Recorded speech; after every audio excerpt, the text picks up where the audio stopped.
দেখো কি করছে, একদম বাচ্চাদের মতন। দেখো আমাদের লাউ ক্ষেত ঘোরা হয়ে গেছে, এখন যাবো আমাদের কলা বাগানে আর ধুন্দল ধুন্দল দেখতে। আসো। কোন সব পাবা তুমি বলো? এরকম ক্যামেরাম্যান ছাতা নিয়ে ঘুরে বেড়াবে আর ক্যামেরা ধরে বেড়াবে বৃষ্টির মধ্যে। কোথায় খুঁজবো আমি? তুমি তো রয়েছো, আমি লোকেরা খুঁজে বেড়াবো নাকি? সেটা তো বলছি আর কি। হ্যাঁ সেটাই তো।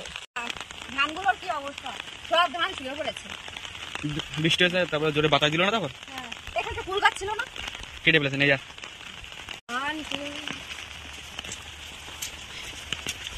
এই যে আমাদের কলা বাগান গাইস, ওই যে সবাই একটা দেখতে পেলাম। আর ফুল আছে আর এত খারাপ লাগে না বন্ধুরা, মানে কি বলবো, এত কষ্ট করে আমরা চাষ করি।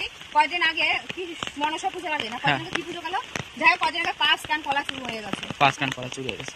কত যে খারাপ লাগে, মানে নিজেরা কষ্ট করে ফল খাবে অন্য কেউ, চোরেদের আর কি বলবো, চোরেদের আর কিছু বলার নেই। এই যে এই যে মানে কলাগুলো ভালো করে হয় না, পুষ্টি হওয়ার আগে চোরা চুরি করে নিয়ে যায়। তো এখন আমরা বাড়ি চলে যাবো। শশা ক্ষেতের শশা গাছগুলো মরে গেছে।